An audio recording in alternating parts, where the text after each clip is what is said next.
지난 한 주간 잘 지내셨습니까? 평안하셨습니까? 예. 지난주 말씀을 듣고 한 주간 어떻게 보내셨습니까? 예. 아마 이런 생각이 좀 들어지더라고요. 말씀을 듣긴 들었는데 목사님 은혜도 받았습니다.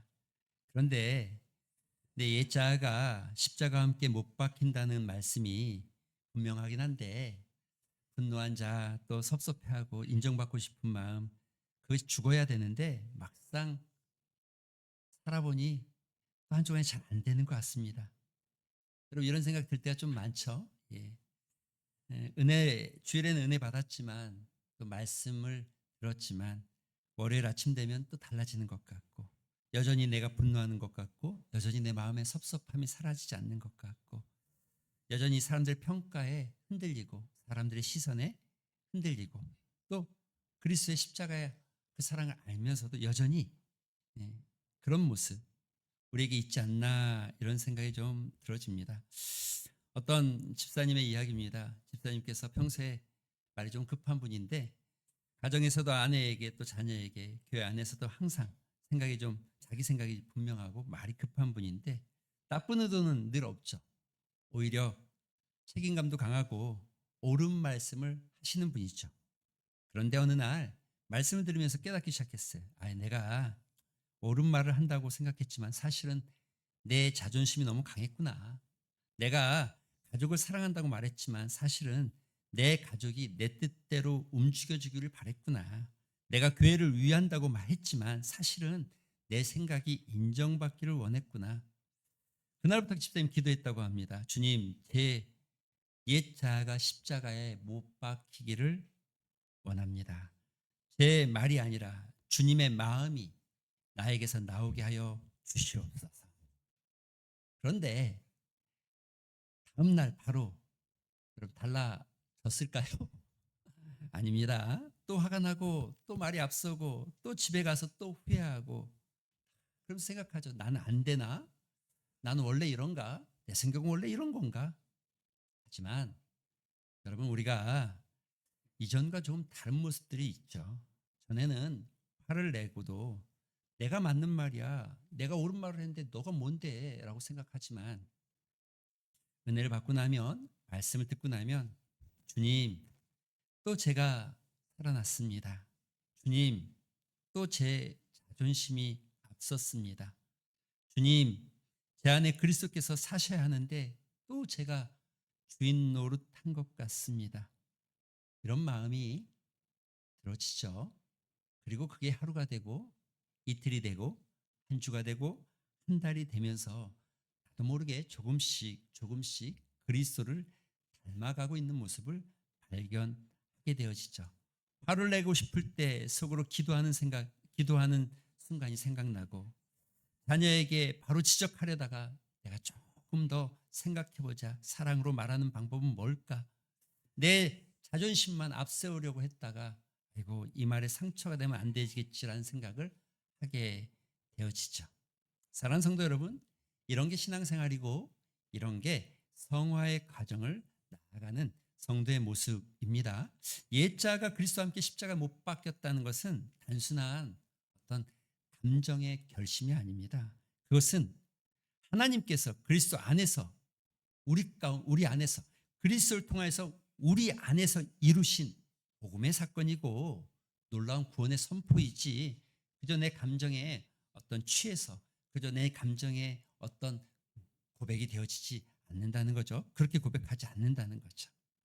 바울은 이렇게 말합니다. 바울이 말하는 거 여러분 우리가 지난 시간에 같이 말씀을 들었는데 내가 그리스도와 함께 십자가에 못 박혔나니 여러분 이것은 바울이 그저 감정에 취해서 어떤 잠깐의 고백이 아닙니다. 이것은 그 안에 있는 자신이 자신의 주인 노릇했던 그 옛 자아를 벗어버리고자 하는 바울의 분명한 고백이 있죠.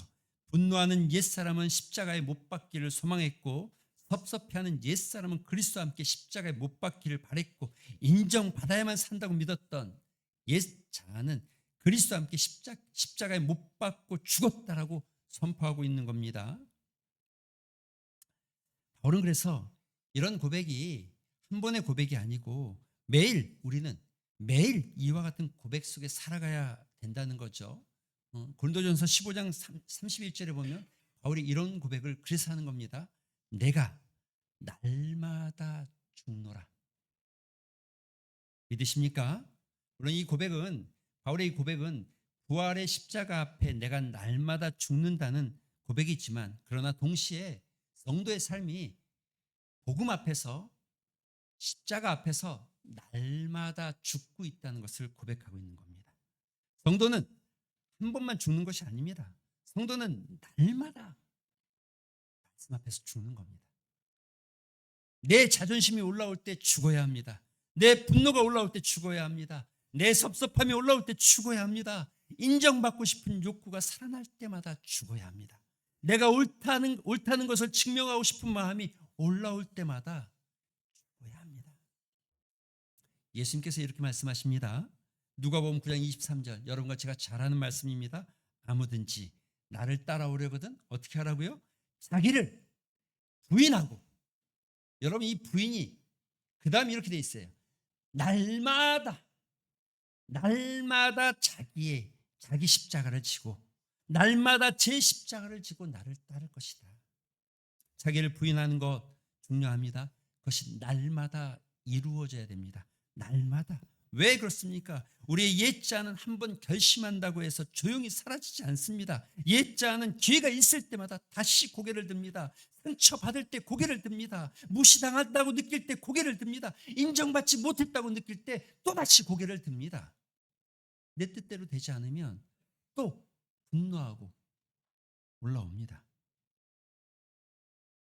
그러므로 우리는 날마다 십자가 앞에 서야 합니다. 주님, 오늘도 제가 죽어야 합니다. 주님, 오늘도 제 자존심이 십자가 아래 놓여야 합니다. 주님, 오늘도 제 분노가 내 주인 노릇하지 못하게 하시고 주님이 제 주인 되어 주시옵소서. 주님, 오늘도 제 안에 사시는 그리스도가 드러나게 하여 주시옵소서. 성도는 날마다 죽는 겁니다. 그런데 여러분, 여기서 중요한 영적 원리가 하나 있습니다. 우리가 놓치지 말아야 될 영적 원리가 있습니다. 신앙은 단지 죽는 것으로 끝나는 것이 아닙니다.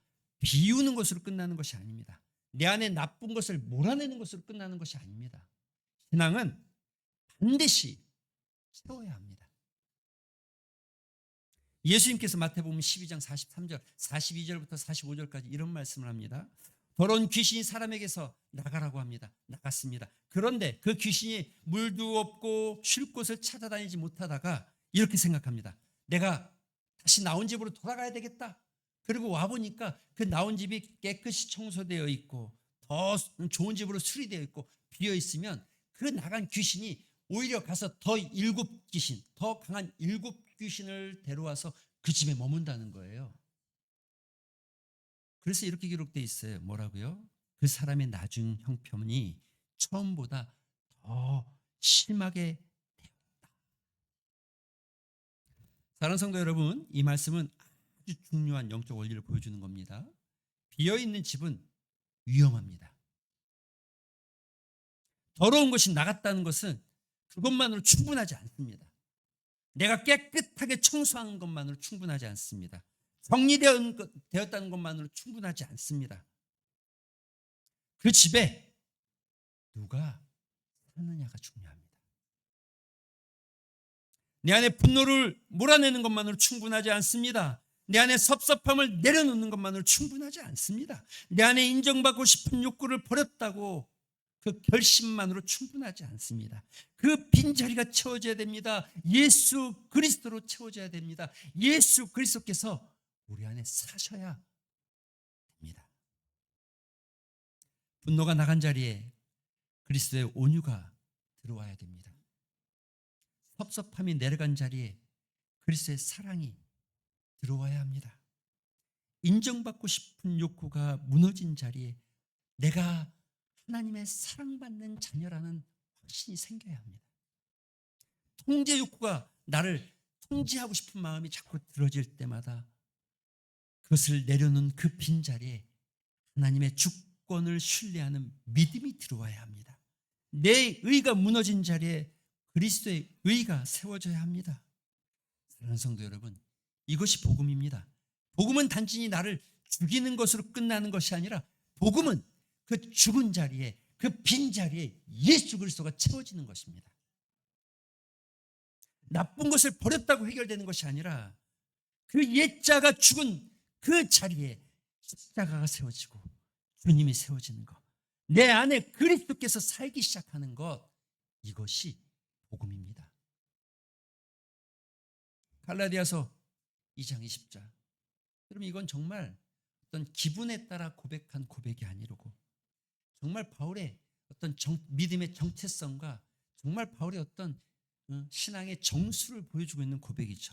내가 그리스도와 함께 십자가에 못 박혔다. 그런즉 이제는 내가 사는 것이 아니다. 오직 내 안에 그리스도께서 사시는 것이다.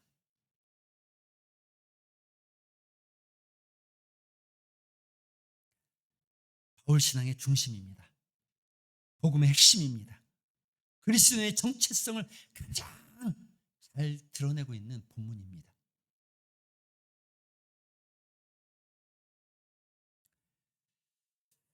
갈라디아 교인들은, 이 갈라디아서를 쓰게 된 배경 속에 갈라디아 교인들은 복음을 듣고 예수 그리스도를 믿었습니다.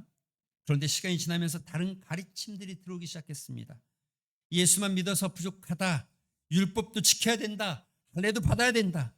너가 무엇인가를 더해야 하나님께서 너를 온전하게 볼 것이다.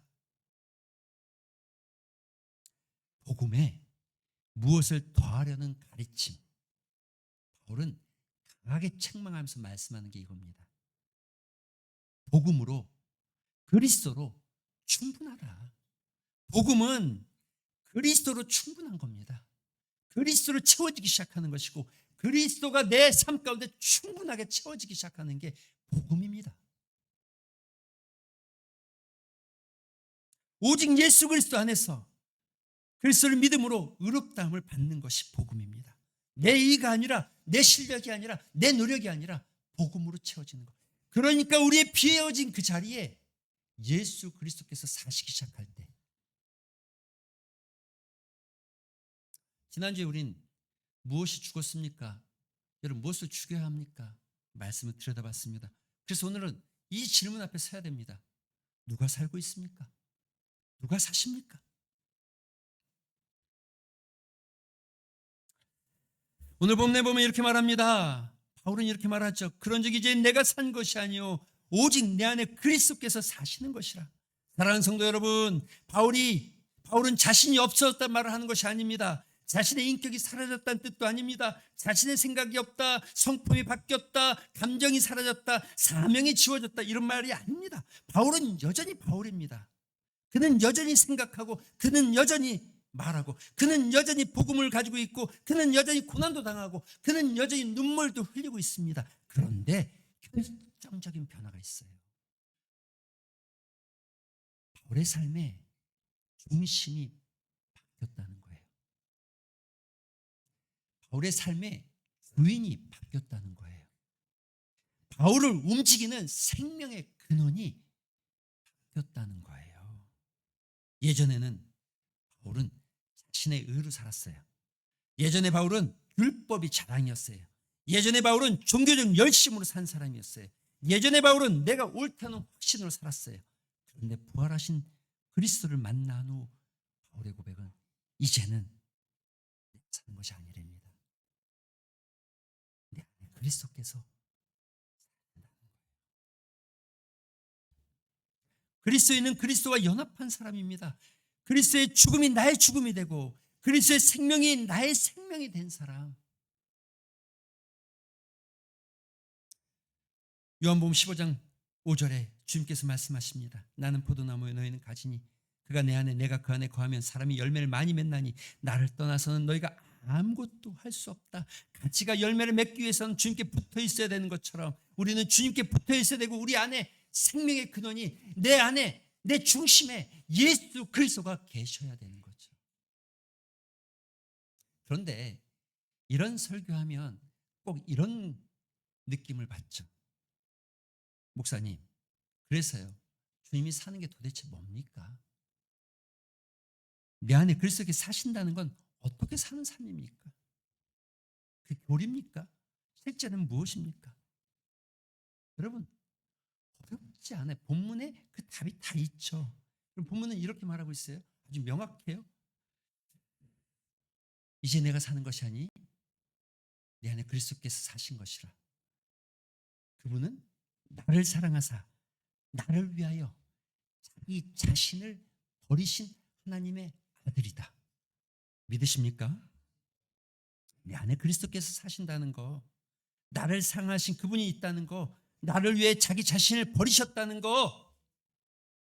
여러분, 우리가 내가 죽고 내가 비우고 내 안에 그리스도께서 살기 시작한다면, 그래서 이 말씀이 드러나기 시작하는 거예요.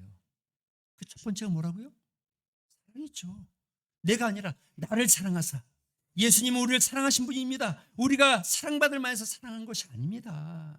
우리가 의로워서 사랑받는 자 된 게 아닙니다. 우리가 잘나서. 아니요. 하나님께서 먼저 우리를 사랑하신 겁니다. 수없이 설교 시간에 제가 여러분 앞에 외웠던 말씀, 로마서 5장 8절. 죄인 되었을 때에 그리스도께서 우리를 위하여 죽으심으로, 우리가 아직 죄인 되었을 때에 주님께서 우리를 위하여 죽으심으로 하나님께서 우리에게 대한 자기의 사랑을 확증하셨다. 우리가 죄인 되었을 때에 주님은 우리를 사랑하셨습니다. 우리가 아직 하나님을 거역하고 있을 때에 주님은 우리를 사랑하셨습니다. 우리가 아직 주님을 알지 못할 때에 주님은 우리를 사랑하셨습니다. 사랑하는 성도 여러분, 이 사랑이 내 안에 들어오면 우리도 조금씩 바뀌어집니다. 예전에 나는 나를 사랑해 주는 사람만 사랑할 수 있었고, 예전에 나는 나를 인정해 주는 사람만, 그 사람에게만 마음을 열었고, 예전에 나는 내 마음을 알아주는 사람에게만 친절을 베풀었고, 예전에 나는 나를 편리하게 해주는 사람에게만 웃어주었고 미소를 지어주었다면, 우리가 그 사랑을 안 되면 예수 그리스도께서 내 안에 들어오셔서 나를 사랑하신 그 사랑으로 살아간다면, 나를 힘들게 하는 사람을 위해서 기도하고, 나를 서운하게 하는 사람을 향해서 마음을 열고, 나를 알아주지 않는 사람을 위해서 선을 행하고, 내 기준에 맞지 않는 사람을 정죄하기보다 긍휼히 여기는 마음을 갖게. 여러분, 이건 쉽지 않습니다. 물론 쉽지 않습니다. 어떤 사람은 생각만 해도 마음이 불편하고, 어떤 관계는 여전히 아프고, 어떤 말은 너무 오래 남아서 지워지지 않고, 어떤 상처는 트라우마가 되어졌습니다. 그러나 그리스도께서 내 안에 사시기 시작하면 우리는 그 아픔 속에서도 이렇게 기도하는 거죠. 주님, 제 안에 사랑이 없습니다. 제 힘으로는 안 됩니다. 주님, 저 사람을 생각하면 아직도 제 마음이 불편합니다. 그러나 주님께서 저를 사랑하신 것처럼 저도 저 사람을 사랑할 수 있도록 다스려 주시옵소서. 사랑하는 성도 여러분, 이게 그리스도께서 내 안에 살기 시작하는 삶의 어떤 지표입니다. 상처가 한순간에 사라진다는 뜻은 아닙니다. 잘못이 무조건 덮어준다는 뜻도 아닙니다. 사랑이 흘러나온다는 것은 더 이상 미움이 내 마음의 최종 결정이 되지 않는다는 것입니다.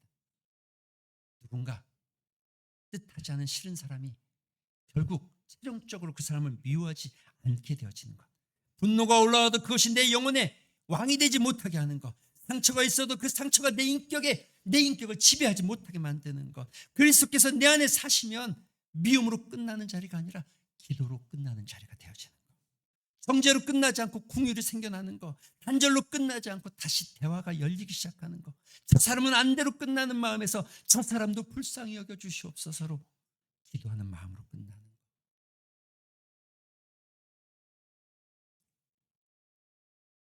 어떤 어머니께서, 어떤 엄마가 자녀 때문에 마음에 상처가 생겼습니다. 자녀가 부모 마음을 몰라주는 거죠. 전화를 해도 통명스럽고, 말을 해도 귀담아 듣지 않고, 어머니 마음에는 늘 섭섭합니다. 내가 너를 어떻게 키웠는데, 내가 너를 얼마나 기도했는데, 내가 너를 어떻게 키웠는데, 내가 너를 위해서 무엇을 했는데 어떻게 너가 나에게 이렇게 말할 수 있을까? 그런데 어느 날 말씀 앞에 앉아 있다가 깨닫습니다. 내가 내 아이를 사랑한다면서 사실은 내 아이에게 인정받고 싶은 것은 아니었는지, 내가 부모로서 사랑하는 것도 맞지만 그 아이의 반응으로 내 존재감을 확인하고 내 존재를, 정체성을 확인하고 싶은 것은 아니었는지, 그때 마음이 무너졌답니다. 그리고 기도했답니다. 주님, 제 사랑이 부족합니다. 제 사랑에는 여전히 서운함이 섞여 있고, 제 사랑에는 여전히 인정받고 싶은 욕구가 섞여 있고, 주님, 제 안에 사는 그리스도의 사랑으로 아이를, 자녀를 보지 못하고 있습니다. 주님, 그리스도의 사랑으로 자녀를 보게 하여 주시옵소서. 사랑은 단순히 따뜻한 감정만이 아닙니다. 사랑은 내 안에 사랑이 없음을 인정하고 그리스도의 사랑을 구하기 시작하는 것.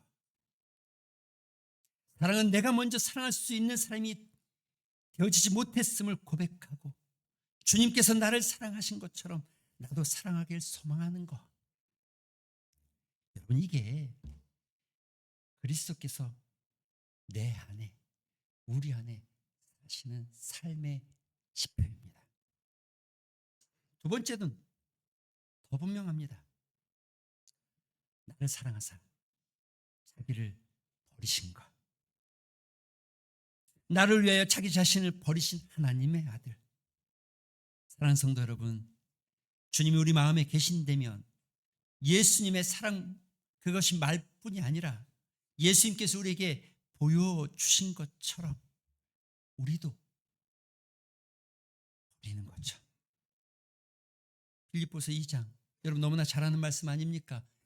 예수님은 하나님과 동등됨을 취할 것으로 여기지 아니하고 자기를 비워 종의 형체를 가지셨다고 말합니다. 그리고 십자가의 죽기까지 복종하셨다고 말씀하십니다. 그러므로 그리스도께서 내 안에 사신다면 우리 삶에도 자기를 버리는 결정들이 나타나야 합니다.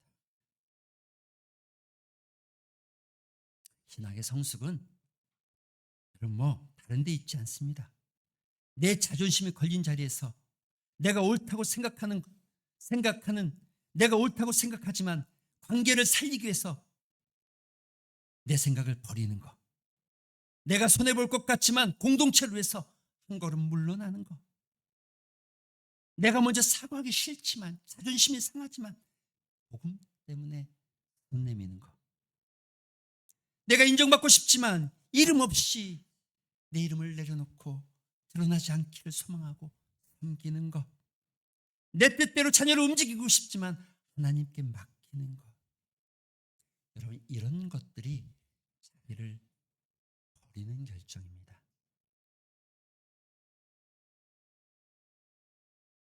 그런데 여러분 오해하지 마시기 바랍니다. 자기를 버린다는 것은 무조건 참기만 하라는 뜻은 아닙니다. 부당한 일을 당해도 아무 말도 하지 말라는 뜻이 아닙니다. 나를 함부로 대하는 사람에게 계속 끌려다니라는 뜻이 아닙니다. 성경이 말하는 자기 버림은 그런 것이 아닙니다. 자기 버림은 내 안에 옛 자아가 더 이상 왕노릇하지 못하게 만드는 겁니다. 내 자존심이 복음보다 앞서지 못하게 하는 것이고, 내 체면이 사랑보다 앞서지 않게 하는 것이고, 내 감정이 진리의 말씀보다 앞서지 못하게 버리는 것.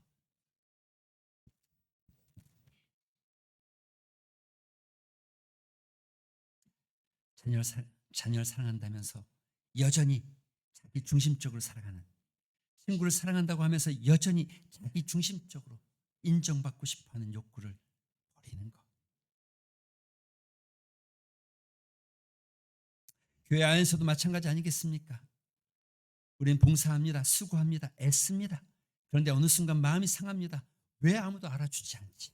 왜 내 수고는 당연하게 여기지? 저 사람은 조금도 칭찬하지 않고 수고하지 않는데. 이런 마음이 올라오는 것을 버리는 것.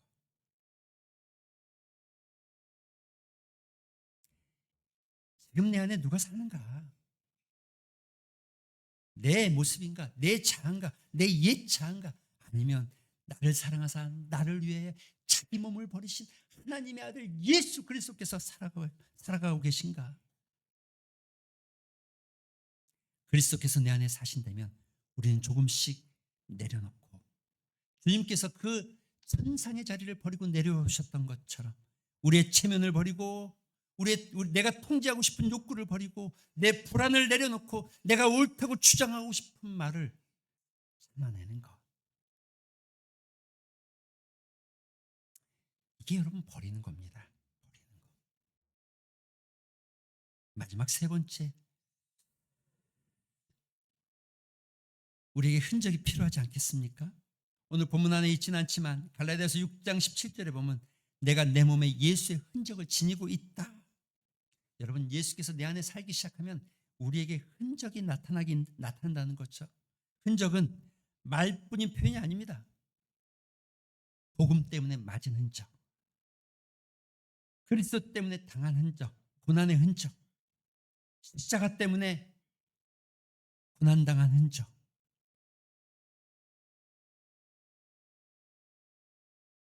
매맞고 바울은 감옥에 갇히고, 그러나 그리스도께서 내 안에 사시기 때문에 그 흔적들이 오히려 면류관같이 여기는 것.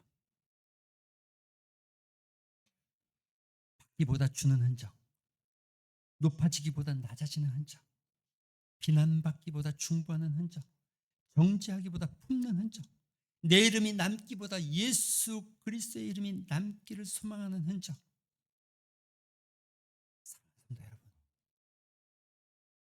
이것이 우리 안에 흔적으로 남겨져 있는 삶.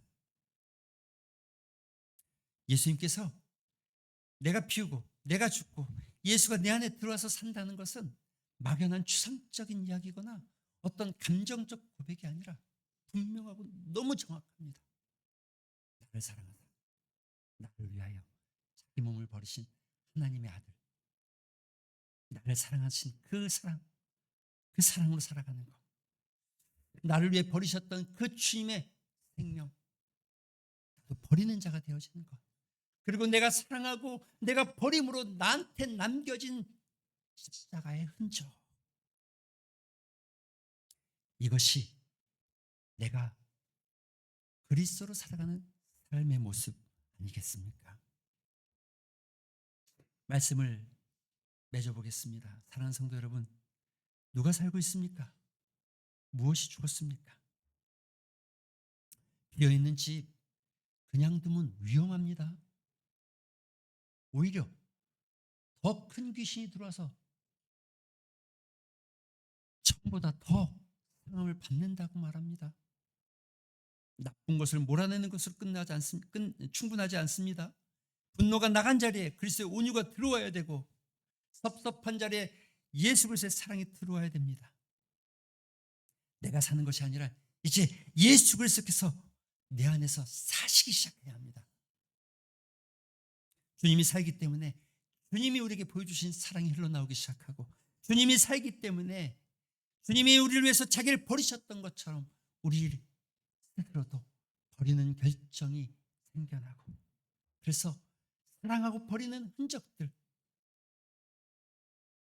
그 흔적들이 우리 안에 묻어지는 것, 이게 그리스도인의 삶이 아닐까. 오늘 이 말씀을 생각하면서 우리 이런 스스로 진단하는 질문들을 던져봤으면 좋겠습니다. 첫 번째는 지난주를 생각하면서 내 자아가 계속해서 고개를 들고 있는 것은 무엇인지 생각해 보셨으면 좋겠습니다. 두 번째, 내 안에서 그리스도께서 사신다는 이 세 가지 지표, 나는 사랑이 흘러나오고 있는가? 나는 버리는 것에 익숙해져 있는가? 나는 십자가의 흔적이 내 몸에 묻어 있는가? 내 삶에 묻어 있는가? 내 가정에 묻어 있는가? 내 교회에 묻어 있는가? 내 일터에 묻어 있는가? 여러분, 질문해 보시길 바랍니다. 진단해 보시길 바랍니다. 그리고 나는 오늘도 나를 사랑하사 나를 위하여 자기 몸을 버리신 하나님의 아들을 믿는 믿음으로 살아가고 있는가? 여러분, 스스로 진단해 보시기를 바랍니다. 이 말씀을 따라서 오늘도 우리 합심해서 한번 기도하는 시간 가졌으면 좋겠습니다.